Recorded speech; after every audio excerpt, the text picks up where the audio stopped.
Assalomu alaykum. Bugungi mavzuyimizda insultni klinik belgilari, diagnostikasi, davolashi, oldini olish bo'yicha tavsiyalar berib ketamiz. Insult bu bosh miyani qon bilan ta'minlab beruvchi qon tomirlarida qon o'tkazuvchanligi buzilishi bilan yuzaga keladigan patologik holat.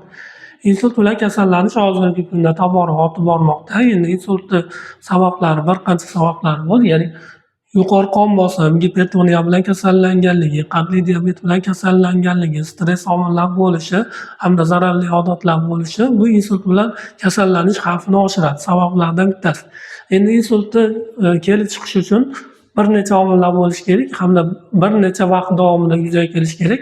Eng ko'p sabablardan bittasi bu qon tomirlar devoriga yog'lar o'tirib qolishi hamda o'tkazuvchanligini buzilishi bilan yuzaga keladi. Ya'ni bu turlari bor. Ya'ni insultda ham ishemik hamda gemorak. Ishemik insultda qon tomirlariga tromb tiqilib qolishi, qon tomirlariga yog' bosishi, qon tomirlariga yog' yoki havo tiqilib qolishi, yo bo'lmasa qon tomirlar spazmi bilan yuzaga keladigan patologik holatlar bo'lishi mumkin. Misol uchun, mana qon tomir deb oladigan bo'lsak, mana qon tomir deb oladigan bo'lsak, qon tomirga yog'lar o'tirib qolishi. Ya'ni xolesterinlar miqdori, xolesterinlar o'tirishi hisobiga, yo bo'lmasa zichligi past bo'lgan yog'lar o'tirishi hisobiga qon tomirlar to'silib qoladi. Ya'ni o'tkazuvchanligi buzilib qoladi. Qon kelyapti degan qon yaxshi o'tmay qo'yadi, yo bo'lmasa butunlay to'silib qolish holatlari yuzaga kelishi, tromb tiqilib qolishi, shuni hisobiga ishemik insult yuzaga keladi. Eng ko'p sabablardan bittasi bu ishemik insult hisoblanadi. Ya'ni 80-90% holatda ishemik insult yuzaga keladi. Bundan tashqari gemorak insultimiz bor. Gemorak insultda bosh miyani qon bilan ta'minlab beruvchi ma'lum bir qon tomirlari yorilib ketib qoladi. Ya'ni bu yorilib ketish qolish qachon yuzaga keladi? Ya'ni yuqori qon bosimida, gipertonik kriz bo'lgan paytda, qon bosimi 200 dan oshib ketgan holatlarda qon tomiri yorilib ketib qoladi. Shuni hisobiga qon quyilishi bo'ladi. Qon quyilish shu bosh miyani ma'lum bir qismiga, bosh miya yarim sharlariga bo'lishi mumkin, bosh miyani qismlariga bo'lishi mumkin. Shu sohada qon quyilish bo'ladi hamda bemorlarda bir qancha klinik belgilar yuzaga keladi. Endi gipertonik kriz bo'lgan paytda doim ham asoratlar bermasligi mumkin. Asorat bergan paytda bu qon quyilish yuzaga keladi.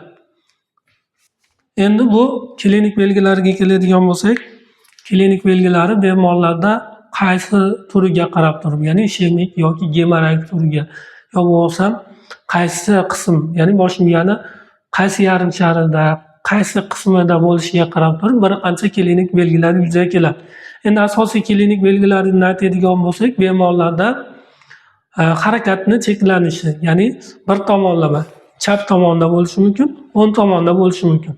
Harakat umuman yo'q bo'lishi mumkin, harakat biroz cheklangan bo'lishi mumkin. Yo bo'lsa, ertangi belgilari bir tomonlama uyish belgilari, ya'ni qo'l oyoqni uyish belgilari.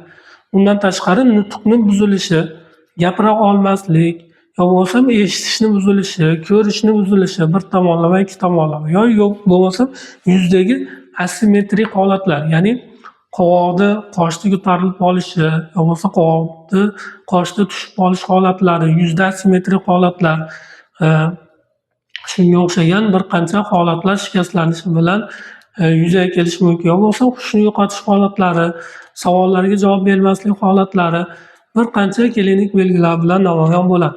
Endi shunaqa klinik belgilar namoyon bo'lganda biz diagnostika qilishimiz kerak, ya'ni bemorni ko'rishimiz kerak, qon bosimlari, neyrostatuslarini ko'rishimiz kerak, ya'ni harakat bormi, nutq bormi, eshituv bormi, hushidami, qon bosimi qanaqa, shu holatlarni ko'rib bir qancha simptomlar, meningal simptomlar, Bamlinskiy simptomlari hamda mushaklar kuchi, reflekslarini ko'rishimiz kerak.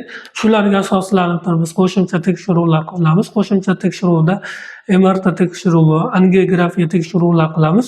Shu tekshiruvlarga qarab turib biz aniq tashxis qo'yamiz: ishemik yoki gemorak insult.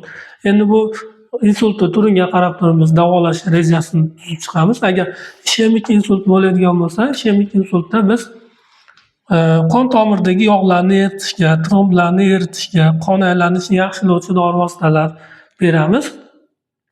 Undan tashqari qon tomirida yog' hosil bo'lishini keltirib chiqaruvchi oziq-ovqatlarni cheklaymiz.